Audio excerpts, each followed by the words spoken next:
ಪಶ್ಚಿಮ ಬಂಗಾಳ, ಅಸ್ಸಾಂ, ಪುದುಚೇರಿಯಲ್ಲಿ ಬಿಜೆಪಿ ಗೆಲುವು. ನಗರದಲ್ಲಿ ಬಿಜೆಪಿ ವಿಜಯೋತ್ಸವ. ಚಾಮರಾಜನಗರ. ಪಶ್ಚಿಮ ಬಂಗಾಳ, ಅಸ್ಸಾಂ, ಪುದುಚೇರಿ ರಾಜ್ಯಗಳಲ್ಲಿ ಬಿಜೆಪಿ ಗೆಲುವು ಸಾಧಿಸಿದ ಹಿನ್ನೆಲೆಯಲ್ಲಿ ನಗರದಲ್ಲಿ ಬಿಜೆಪಿ ವತಿಯಿಂದ ವಿಜಯೋತ್ಸವ ಆಚರಣೆ ಮಾಡಲಾಯಿತು. ನಗರದ ಶ್ರೀ ಚಾಮರಾಜೇಶ್ವರ ಉದ್ಯಾನವನ ಮುಂಭಾಗದಲ್ಲಿ ಜಮಾಯಿಸಿದ ಬಿಜೆಪಿ ಕಾರ್ಯಕರ್ತರು, ಮುಖಂಡರು ಅಲ್ಲಿಂದ ಮೆರವಣಿಗೆಯಲ್ಲಿ ಭುವನೇಶ್ವರಿ ವೃತ್ತಕ್ಕೆ ತೆರಳಿ ಪಟಾಕಿ ಸಿಡಿಸಿ ಸಿಹಿ ಹಂಚಿ ಬಿಜೆಪಿ ನರೇಂದ್ರ ಮೋದಿ ಪರ ಜೈಕಾರ ಕೂಗಿ ಸಂಭ್ರಮಿಸಿದರು. ಬಿಜೆಪಿ ಜಿಲ್ಲಾ ಪ್ರಧಾನ ಕಾರ್ಯದರ್ಶಿ ಪಿ ಋಷಭೇಂದ್ರಪ್ಪ ಮಾತನಾಡಿ, ಪಶ್ಚಿಮ ಬಂಗಾಳ, ಅಸ್ಸಾಂ, ಪುದುಚೇರಿ ರಾಜ್ಯಗಳಲ್ಲಿ ಚುನಾವಣೆಯಲ್ಲಿ ಬಿಜೆಪಿ ಭರ್ಜರಿ ಗೆಲುವು ಸಾಧಿಸುವ ಮೂಲಕ ಅಧಿಕಾರ ಹಿಡಿದಿರುವುದು ತುಂಬಾ ಸಂತಸವಾಗಿದೆ. ಪ್ರಧಾನಮಂತ್ರಿ ನರೇಂದ್ರ ಮೋದಿ ಅವರ ಜನಪರ ಆಡಳಿತ ಒಪ್ಪಿ ಜನತೆ ಪಶ್ಚಿಮ ಬಂಗಾಳ, ಅಸ್ಸಾಂ, ಪುದುಚೇರಿ ರಾಜ್ಯಗಳಲ್ಲಿ ಚುನಾವಣೆಯಲ್ಲಿ ಬಿಜೆಪಿಗೆ ಮತ ಹಾಕುವ ಮೂಲಕ ಅಧಿಕಾರಕ್ಕೆ ತಂದಿದ್ದಾರೆ. ಈ ಮೂರು ರಾಜ್ಯ ಫಲಿತಾಂಶ ಕರ್ನಾಟಕ ರಾಜ್ಯದ ಮುಂದಿನ ಚುನಾವಣೆಯ ದಿಕ್ಸೂಚಿಯಾಗಿದೆ ಎಂದರು.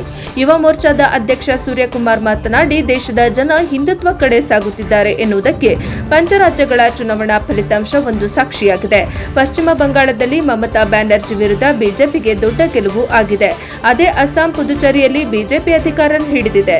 ತಮಿಳುನಾಡಿನಲ್ಲಿ ಹಿಂದುತ್ವದ ವಿರುದ್ಧ ಡಿಎಂಕೆ ಸೋಲಿನ ರುಚಿ ತೋರಿಸಿದ್ದಾರೆ. ದೇಶದ ಜನರು ಸುಭದ್ರ ಆಡಳಿತ ರಕ್ಷಣೆಗೆ ಹೆಚ್ಚು ಒತ್ತು ನೀಡಿದ್ದಾರೆ ಎಂದರು.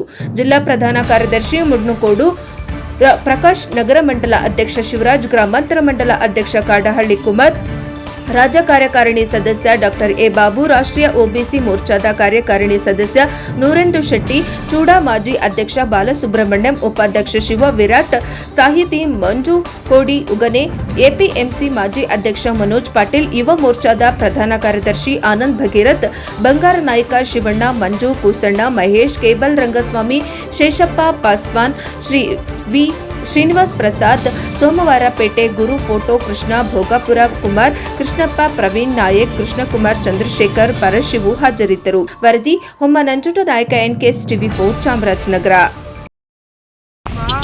ಮಹಾಭಾರತದಲ್ಲಿ ಯಾವಾಗ ಧರ್ಮಕ್ಕೆ ತೊಂದರೆ ಆಗುತ್ತೆ ಆವಾಗ ನಾನು ಮತ್ತೆ ಜನ್ಮವನ್ನು ಕಾಡ್ತೀನಿ ಅಂತ ಹೇಳಿದ್ದೇನೆ. ಅದೇ ತರಹ ಇಡೀ ದೇಶದಲ್ಲಿ ಹಿಂದೂಗಳಿಗೆ ಒಂದು ಭಯ ಇತ್ತು.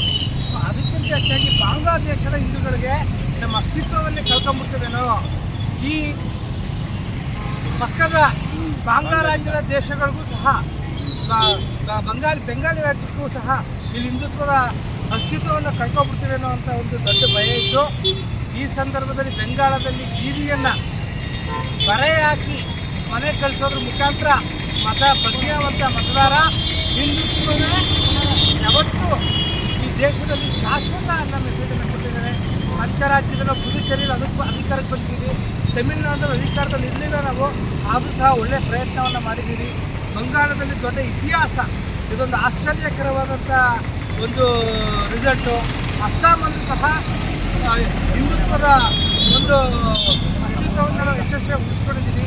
ಸೊ ಇದೆಲ್ಲರ ಮುಖಾಂತರ ಮುಂದಿನ ಕರ್ನಾಟಕ ರಾಜ್ಯದ ವಿಧಾನಸಭಾ ಚುನಾವಣೆಯಲ್ಲೂ ಸಹ ಭಾರತೀಯ ಜನತಾ ಪಕ್ಷ ಮೋದಿಯವರ ಒಂದು ಅಭಿವೃದ್ಧಿಯ ಜೊತೆಗೆ ಹಿಂದುತ್ವದ ಅಜೆಂಡಾದಲ್ಲಿ ಕರ್ನಾಟಕದಲ್ಲಿ ಭಾರತೀಯ ಜನತಾ ಪಕ್ಷ ಖಂಡಿತವಾಗ್ಲೂ ಅಧಿಕಾರ ಕೊಡ್ತಾರೆ. ನಾವೇ ಅಧಿಕಾರಕ್ಕೆ ಬರ್ತೀವಿ ಅಂತ ಹೇಳ್ತಾ ಈ ಪಂಚರಾಜ್ಯದಲ್ಲಿ ಬಿಜೆಪಿಯನ್ನು ಬೆಂಬಲಿಸಿದ ಎಲ್ಲ ಕಾರ್ಯಕರ್ತರಿಗೂ, ಗೆಲುವಿಗೆ ಮುಖ್ಯ ಕಾರ್ಯಕರ್ತರಾದಂಥ ಚುನಾವಣೆ ಚಾಲಕಿ ಅಮಿತ್ ಶಾ ಅವ್ರಿಗೂ, ರಾಷ್ಟ್ರೀಯ ನೂತನ ಅಧ್ಯಕ್ಷರಾದಂಥ ನಿತಿನ್ ನವೀನ್ರವ್ರಿಗೂ, ನರೇಂದ್ರ ಮೋದಿಯವ್ರಿಗೂ ಎಲ್ಲರಿಗೂ ಅಭಿನಂದನೆಗಳ ಜೊತೆಗೆ ಕರ್ನಾಟಕ ರಾಜ್ಯದ ಜನತೆಗೆ ಧನ್ಯವಾದಗಳು. ಮತ್ತೊಮ್ಮೆ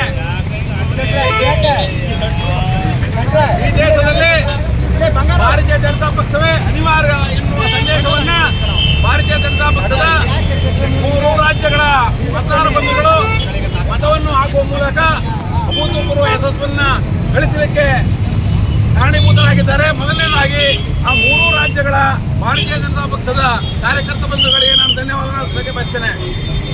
ಹಾಗೂ ಈ ಭಾರತೀಯ ಜನತಾ ಪಕ್ಷದ ಒಂದು ಶ್ರಮ ಯಾವ ಮಟ್ಟದಲ್ಲಿದೆ ಮತ್ತು ಭಾರತೀಯ ಜನತಾ ಪಕ್ಷ ಯಾವ ಕಾರಣಕ್ಕೆ ಅನಿವಾರ್ಯ ಅನ್ನೋ ಒಂದು ಇದನ್ನ ಭಾರತೀಯ ಜನತಾ ಪಕ್ಷದ ಕಾರ್ಯಕರ್ತರು ಯಾವ ಕಾರಣಕ್ಕೆ ಮತವನ್ನು ಹಾಕಿದ್ದಾರೆ ಅಂದರೆ, ಈಗಾಗಲೇ ಈ ದೇಶದ ಜನತೆ ಪಶ್ಚಿಮ ಬಂಗಾಳದಲ್ಲಿ ಏನು ಬಾಂಗ್ಲಾದೇಶದಂಥ ವಲಸಿಗರ ಮತಗಳನ್ನು ಬಳಸಿ ಇದುವರೆಗೂ ಚುನಾವಣೆಯನ್ನು ಗೆಲ್ತಿದ್ರು, ಅದಕ್ಕೆ ಅಂತ್ಯವನ್ನ ಆ ರಾಜ್ಯದ ಹಿಂದೂ ಕಾರ್ಯಕರ್ತ ಬಂಧುಗಳು ಆಡಿದ್ರೆ ತಪ್ಪಾಗಲಾರದು. ಬರುವಂತಹ ಮುಂದಿನ ದಿನಗಳಲ್ಲಿ ಅದೇ ಒಂದು ಯಶಸ್ಸನ್ನ ಕರ್ನಾಟಕ ರಾಜ್ಯದಲ್ಲೂ ಕೂಡ ಮರುಕಳಿಸಿದಂಥ ಈ ಸಂದರ್ಭದಲ್ಲಿ ಆಶಯವನ್ನು ವ್ಯಕ್ತಪಡಿಸ್ತಾ ಎಲ್ಲ ಭಾರತೀಯ ಜನತಾ ಪಕ್ಷದ ಕಾರ್ಯಕರ್ತರು ಬಂದರೂ ಕೂಡ ಮತ್ತೊಮ್ಮೆ ಶುಭಾಶಯಗಳನ್ನ ಧನ್ಯವಾದಗಳನ್ನು ತಿಳಿಸ್ತಾ ನನ್ನ ಮಾತಿಗೆ ವಿರಾಮವನ್ನು ಹೇಳ್ತೇನೆ.